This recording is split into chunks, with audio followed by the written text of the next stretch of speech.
Anda pernah sampaikan di sini atau di tempat lain bahwa ketika perempuan minta cerai, sejatinya dia sedang berbicara, perhatikan aku gitu. Sayangi aku gitu. Cuma ada laki-laki yang kepemimpinannya kurang.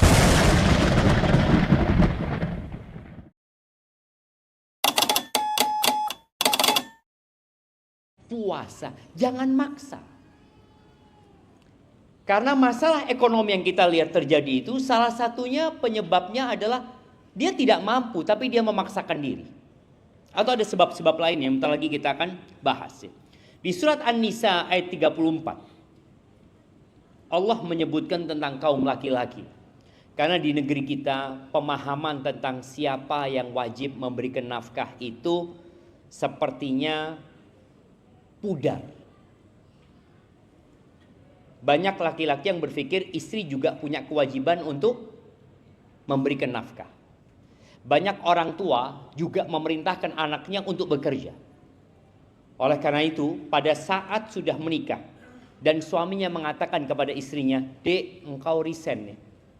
Engkau di rumah. Saya yang akan kasih nafkah." Kira-kira mertua terima apa enggak? Banyak enggak terima. Kok CNAE kata dia. Saya yang nyekolahkan anak saya. Saya yang membesarkan dia. Saya yang membiayai dia. Tahu-tahu suruh berhenti sama itu.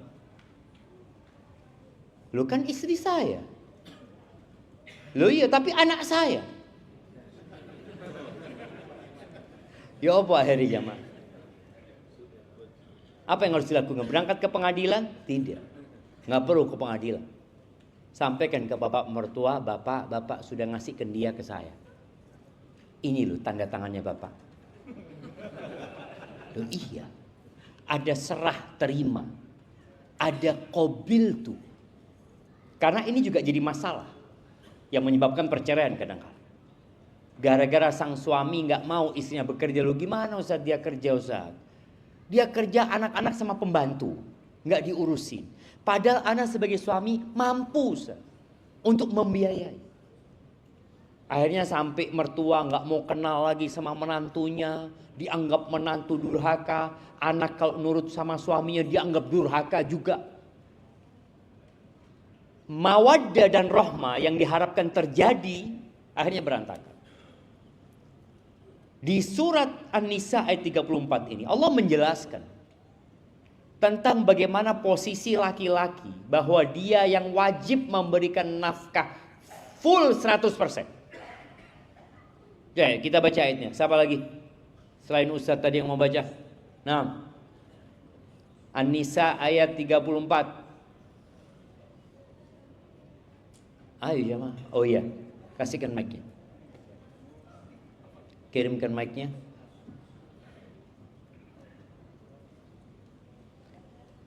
Jamaah, sebelum antum baca, antum sudah kenal dengan yang kanan kiri antum? Apa kerjanya MC mulai mau iki?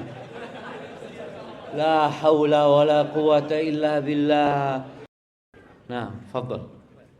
Jazakallahu khair ya jamaah. Ini ayat kebanggaan laki-laki. Ar-rijalu qawwamun. Kalau sudah istrinya enggak nurut, maka dia akan bacakan ayat ini. Tapi kita perlu tahu, laki-laki jadi pemimpin itu karena ada tanggung jawab besar yang Allah berikan kepada dia. Allah berikan kelebihan kepada laki-laki. Dan kelebihan ini harus dijaga. Di mana laki-laki memiliki hak menceraikan istri. Karena memang perempuan kalau dikasih hak menceraikan istrinya, kira-kira apakah masih ada di tempat ini yang punya istri? Kayaknya sulit. Karena perempuan sakit hati sedikit, cerai. Kembalikan aku ke orang tuaku. Ya itu kelemahan wanita. Maka antum jangan ngikutin maunya dia. Mas, pegatan aku mas. Loh, sungguhan kau Dik. Ya wis pegat Dik. Yo, antum yang bermasalah. Anda pernah sampaikan di sini atau di tempat lain bahwa ketika perempuan minta cerai, sejatinya dia sedang berbicara, perhatikan aku gitu. Sayangi aku gitu. Cuma ada laki-laki yang kepemimpinannya kurang. Sehingga dia merasa capek, lelah karena istrinya terus Ustaz gugat cerai, minta cerai, capek sudah Ustaz. Ketika ngomong, iya sudah saya ceraikan engkau, nangis dia Ustaz. Loh iya, dia tidak minta diceraikan benar-benar sebenarnya. Maka tolong antum jaga kepemimpinan ini. Kemudian kelebihan yang kedua adalah karena memberikan nafkah. Jadi ini berita tapi mengandung perintah dari Allah. Bahwa laki-laki menjadi lebih mulia daripada wanita karena dia memberikan nafkah. Ketika laki-laki tidak memberikan nafkah, maka kepemimpinannya akan pincang. Pernah ada seorang pemuda, sudah nikah dia, konsultasi. Sama di Arab sana ada lembaga konsultasi berkaitan dengan kehidupan rumah tangga. Dia ngomong, Syekh, ana ini tidak tahu kok merasa kurang dihargai sama istri ana. Lalu Syekh itu tanya, engkau tinggal di rumahnya siapa? Rumahnya istri. Padahal suami punya kewajiban memberikan tempat tinggal. Sekarang dia tinggal di rumahnya istri. Oke. Kemudian istrimu bekerja, iya. Biaya rumah siapa yang nanggung? Ya, ana dan istri ana, seperti itu. Maka Syekh mengatakan itulah yang menyebabkan kepemimpinanmu jadi pincang. Ketika engkau tidak menjalankan tugasmu sebagai seorang suami dengan baik dan benar. Ada kondisi istri yang menerima, dan ini yang akan kita insya Allah dalami. Bahwasanya kadang-kala masalahnya bukan masalah ekonomi, tapi masalahnya masalah iman, masalah qanaah, masalah syukur dan sabar yang hilang dalam kehidupan kita. Masalah kita sering membanding-bandingkan hidup kita sama orang lain, yang akhirnya rumah tangga menjadi berantakan. Tadi masalah pinjol yang disebutkan. Sebelum pinjol biasanya ada satu temannya pinjol. Apa namanya? Judol. Itu koncoan jamaah judol itu. Dan ketika orang ini kalah judol, pinjol datang sebagai pahlawan. Menawarkan solusi. Tanpa harus ada BPKB. Tanpa harus STNK.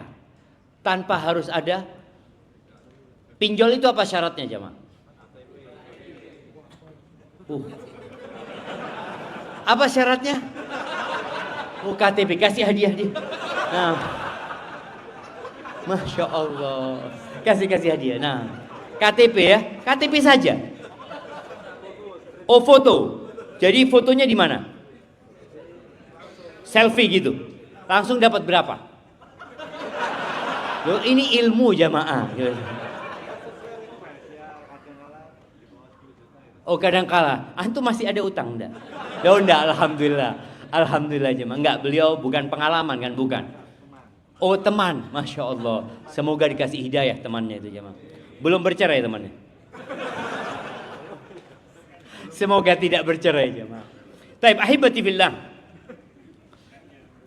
Jadi kalau bicara mengapa faktor ekonomi dominan menyebabkan perceraian di negeri kita, dan boleh jadi di negeri lainnya juga sama. Yang pertama disebutkan oleh para peneliti, mereka nyatakan bahwasanya ketimpangan antara kebutuhan dan kemampuan. Dia nggak mampu tapi tetap menikah. Terus kalau bicara kebutuhan, maka kita harus tahu dengan siapa kita bernikah. Anaknya orang kaya sama anaknya orang miskin biayanya beda. Yang cantik sama yang kurang cantik itu biayanya beda juga jamaah. Kalau yang cantik kaya bedaknya tok, bedaknya berapa? Gaji pokok habis buat bedak. Iya boleh jadi, benar loh jemaah. Sekali perawatan dia, memang anaknya orang kaya. Engkau nikahi dengan anaknya orang kaya. Dulu, ana masih ingat, ana biasa disuruh beli bedak sama ibu ana. di warung depan rumah. Bedak itu mereknya Mars. Iya, si Mars masih ada itu. Sekarang kayaknya sudah mulai ditinggalkan Mars dan sudah cukup gitu loh. Sekarang enggak skincare ya. Makanya antum kalau ngelihat kadangkala ya anak kadangkala masuk ke rumahnya orang kaya ya. Masuk ke kamar mandinya ini, ngelihat cuma skincare-nya itu full. Ada lihat Allahu Akbar. Piro iki jamaah. Wajar orang kaya. Maka di sini ketika antum menikah, antum harus memastikan apakah kira-kira ana mampu untuk memenuhi kebutuhan perempuan ini. Oh enggak, insya Allah Ustaz. Soalnya dia sebelum ana nikah sama dia ngomong, "Bang, di bawah kolong jembatan pun ana siap, Bang." Iya, itu sebelum nikah. Sebelum nikah, itu perempuan sebelum nikah. Antum ngomong yang elek-elek semuanya dia, "Iya Bang, yang penting aku nikah sama kamu Bang." Gitu loh. Tapi setelah menikah beda lagi jemaah. Dia akan mengatakan, "Ya, engkau sebagai seorang suami penuhi kebutuhan." Bisa jadi seperti itu. Maka tadi ketimpangan antara kebutuhan dan kemampuan ini. Suami kadangkala tidak siap untuk memenuhi kebutuhan istri. Maka Allah Azza wa Jalla menyuruh nahan diri. Nabi alaihi salatu wasallam menyuruh apa? Puasa. Dan kalau bicara memilih istri, antum bisa milih. Wanita itu banyak. HSI ada berapa? Mana HSI? HSI Sakinah. Lu ada berapa sekarang yang lagi nunggu? Lu di HSI ini. Coba keluarkan mereka orang HSI. Loh, dipanggil Ustaz orang HSI.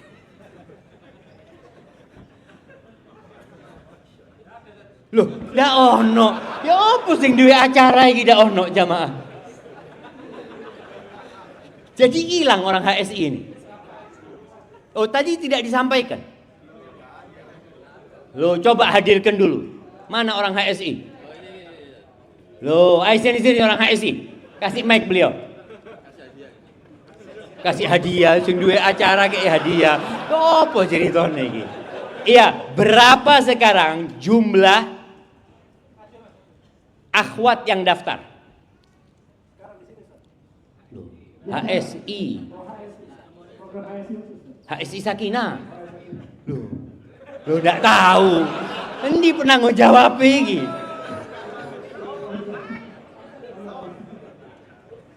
Tadi ada ketuanya, Ustaz. Loh, tidak jadi ini jamaah seperti itu. HSI Sakinah yang daftar untuk masuk ke biro jodohnya HSI Sakinah berapa? Nah, kira-kira lah berapa lah antum lah. Tidak punya data antum. Tapi banyak. Saya berani bilang 1.000, Ustaz. Berani bilang. Berani kalau 1.000 ya. Yang ikhwan berapa? Bagi 3. 300 ikhwan. Ya sekitar itu. Oh berarti banyak pilihannya jamaah. Tenang antum jamaah. Iya, nanti kalau sudah datanya lengkap kabarin ana ya. Tadi itu jamaah, antum bisa memilih sebenarnya sesuai kemampuan. Karena kalau tidak di tengah jalan nanti akan terjadi tuntutan-tuntutan yang memang menjadi hak istri, tapi antum tidak bisa memenuhi. Lalu antum mengatakan istri kurang qanaah, Ustaz. Antum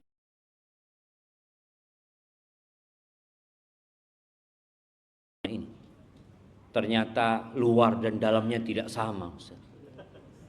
Istri antum juga melihat antum kepada wajah antum juga. Ternyata luar dalam antum nggak sama. Lihat sama suaminya sendiri, ya Allah, kok dapat suami kayak gini, ya Allah. Gorengan nggak pernah bawa pulang. Ada suami-suami yang kayak gitu. Maka ini menjadikan ketimpangan ini menjadi masalah. Kemudian ekspektasi berlebihan. Dari siapa? Ya dari suami atau istri. Kemudian tambah lagi budaya konsumtif. Wanita sekarang beda dengan wanita, bukan wanita ya. Sama laki-laki sama wanita. Bagaimana? Apanya 10 menit? Loh, saya masih mukadimah, Bapak. Loh, ya apa 10 menit? Itu kabar tentang HSI belum dapat, anak. Coba datangkan dulu, baru nanti anak berhenti kajiannya. Nah, sekarang orang itu melihat barang, nggak perlu ke pasar. Di mana dia melihat barang? Di handphone. Jadi nasihat anak buat para suami istri, engkau jangan masuk ke pasar kecuali ada kebutuhan dan ada kemampuan. Apa syaratnya? Kebutuhan dan kemampuan. Bukan kemauan dan kemampuan. Kalau engkau punya kebutuhan tapi nggak mampu, nggak usah masuk. Apalagi kalau marketplace ya, mau Shopee, mau TikTok, mau apa. Kadang-kala perempuan itu buka, dia masukkan keranjang, enggak beli. Sama suaminya, engkau ada enggak beli bang, masuk keranjang doang. Ketika dia butuh dan tidak punya uang, lalu melihat sesuatu yang diskon, dia nggak punya uang. Apa yang terjadi? Ada yang namanya pay later.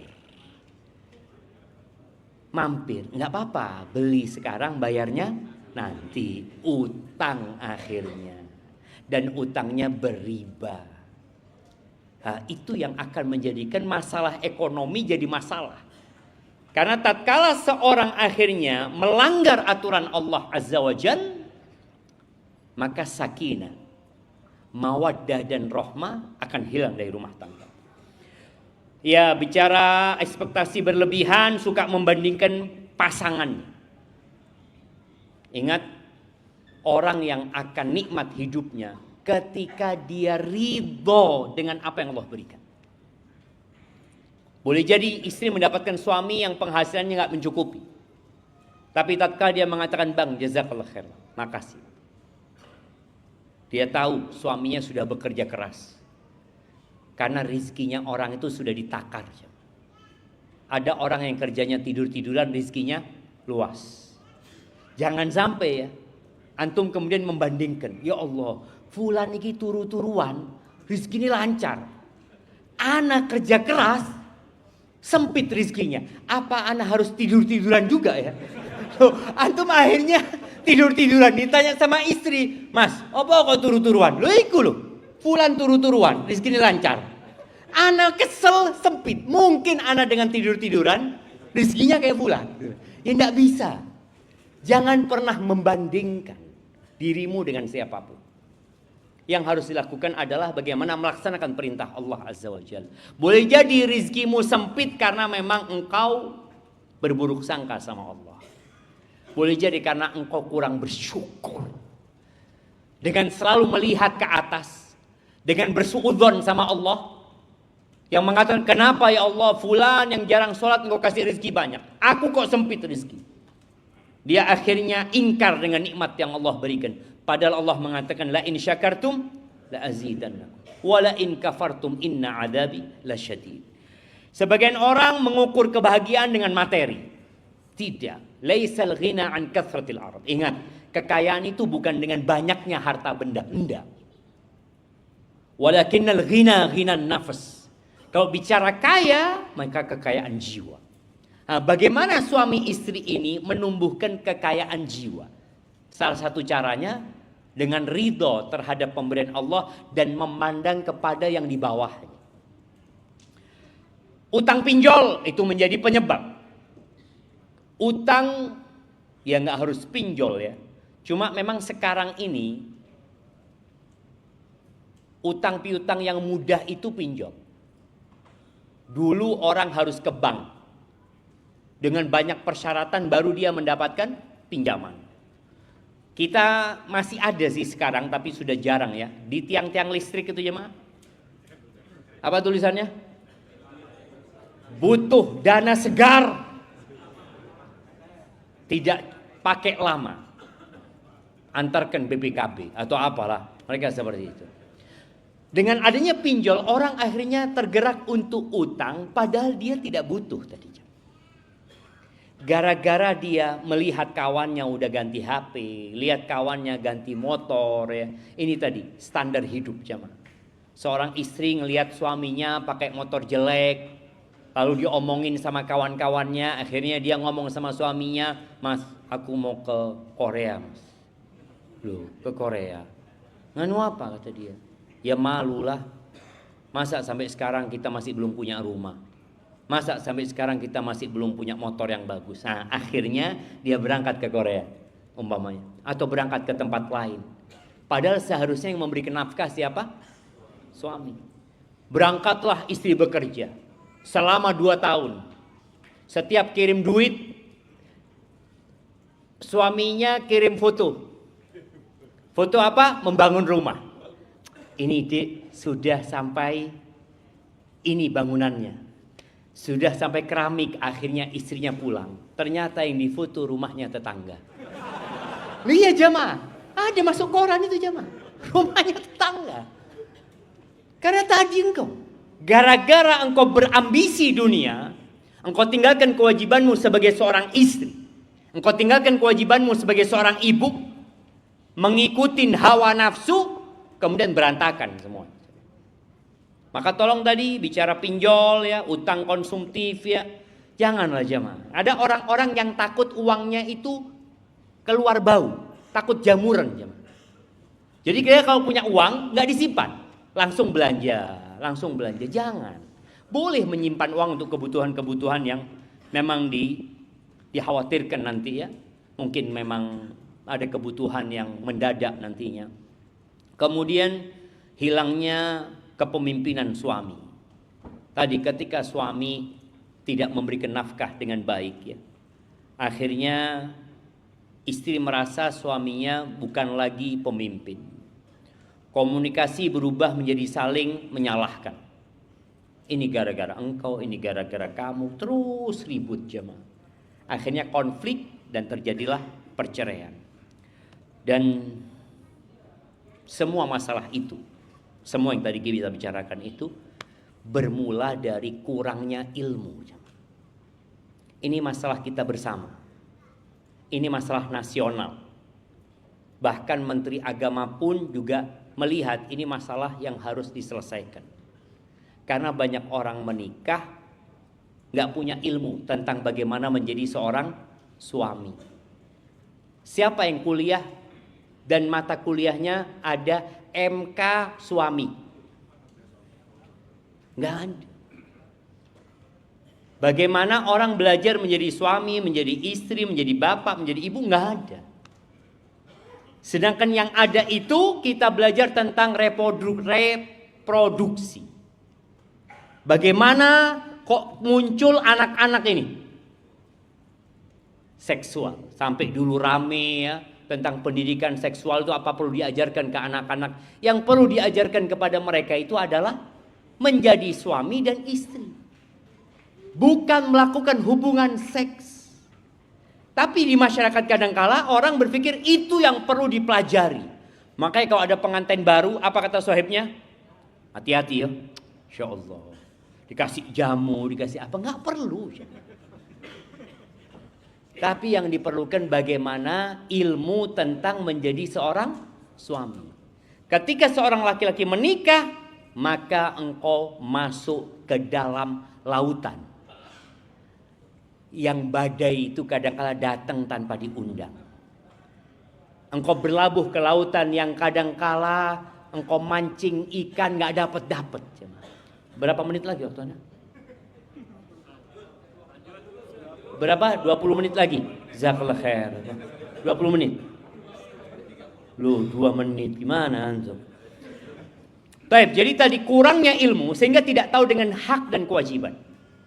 Kemudian setelah tahu hak dan kewajiban, harus belajar tentang bagaimana berkomunikasi sama istri. Bagaimana istri berkomunikasi sama suami. Suami itu, ibu-ibu ya, yang ibu-ibu di mana ini? Di belakang, di depan kita mereka. Masya Allah. Ya, ibu-ibu itu harus tahu suami itu nggak paham dengan sindiran. Kode-kode itu nggak paham suami itu. Karena dia nggak sekolah kode. Maka yang harus dilakukan ngomong terus terang. Karena kadang-kala istri jadi marah. Allah bang, kau itu bang, aku sudah ngode tapi nggak paham ya. Lihat tuh suaminya fulan. Oh lihat, mulai membandingkan. Ketika membandingkan sakit hati. Bapak-bapak sakit hati enggak kalau dibandingkan sama suaminya tetangga? Sakit hati apa sakit? Benar sakit ya ma? Sakit ya ma. Ketika dibandingkan. Sama. Jangan pernah antum membandingkan istri antum sama istri tetangga. Kita itu nggak fair ketika membandingkan. Kita akan membandingkan yang terburuk dari pasangan kita dengan yang terbaik yang kita lihat dari pasangan orang lain. Maka tolong tadi belajar tentang cara komunikasi. Belajar bagaimana mengatasi konflik. Belajar bagaimana pernikahan itu bukan hanya bersenang-senang. Bukan hanya urusan ranjang. Urusan ranjang itu berapa menit Bapak? Berapa menit? Sisanya urusan kerjaan. Kemudian ngurusi ngambeknya istri ini dan itu. Banyak urusannya jamaah. Maka tolong belajar hal itu. Jadi solusi buat seorang muslim, belajar, kemudian luruskan niat, dan bicara visi pernikahan. Niatkan menikah itu bukan hanya untuk gengsi. Karena selalu ditanya, kapan nikah? Nggak enak, Ustaz, bismillah lah. Pokoknya yang ada di HSI anak.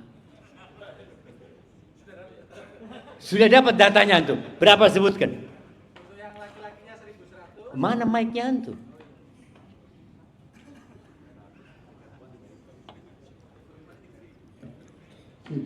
Barusan dikabari Ustaz, karena ada HSI juga acara di Jakarta. Jadi tadi dikabari untuk yang laki-lakinya ada 1.100, untuk yang perempuannya ada 4.000. Bagaimana menurut antum? 1 banding 4. Semangat bapak-bapak. Tapi ngasih makan ndak iso. Jangan cuma berpikir seneng-seneng antum jamaah. Ada yang satu orang, ingat yang pernah ana sampaikan. Ada satu orang cerita sama Syekh, anak ini punya istri, Allah ribut terus, menuntut ini itu.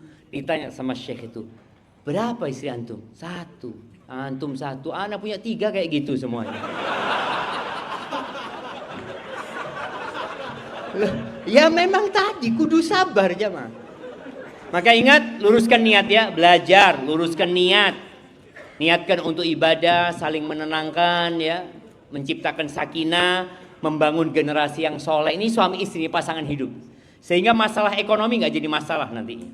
Qanaah, ridho dengan apa yang Allah berikan. Kemudian ya suami terus terang sama istri. Kalau memang dia punya masalah ekonomi, ngomong sama istri. Boleh jadi istri punya ide yang dengannya bisa membantu. Tapi kalau antum uangnya cukup, alhamdulillah, dan antum bisa mengatur, nggak perlu istri tahu.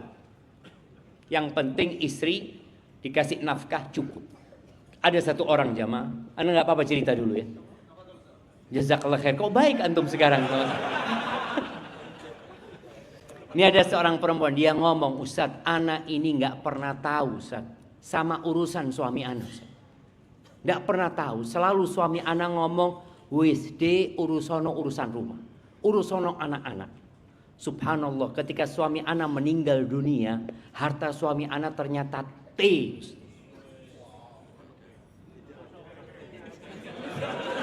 Bukan tidak ada, betul triliun jemaah. Loh, tidak ada suudon antum ini. Betul, dia urusin ini tuh, Masya Allah. Memang itu tugas suami, berikan keamanan kepada istri. Tapi ketika antum butuh ide istri, ya antum jangan takut. Boleh jadi istri antum lebih bisa urusan fulus. Dan ada suami yang tidak bisa pegang duit, ada istri yang bisa pegang duit. Alhamdulillah, dia bisa meminta bantuan istrinya. Tadi jangan lagi melakukan pinjol, judol, ya, jauhi riba, sabar, berdoa dan bertakwa. Karena waman yattaqillah yaj'al lahu makhrajan. Barang siapa bertakwa kepada Allah, pasti Allah akan kasih solusi. Jadi masalahnya bukan masalah ekonomi. Karena bicara masalah ekonomi, dari zaman Nabi Muhammad SAW, masalah itu sudah ada. Tapi kenapa mereka tidak bercerai? Kenapa di sini masalah ekonomi menyebabkan konflik yang berakhir dengan perceraian? Ya tadi, karena kadangkala kita memang tidak pernah belajar dan kita tidak menanamkan nilai-nilai agama dalam kehidupan rumah tangga kita. Barakallahu fiik. Semoga dengan cara itu konflik gara-gara ekonomi ini bisa diselesaikan dan rumah tangga kita sampai ke surga Allah Subhanahu wa taala. Barakallahu fiik. Itu yang bisa Anda sampaikan. Nah, tafadhol.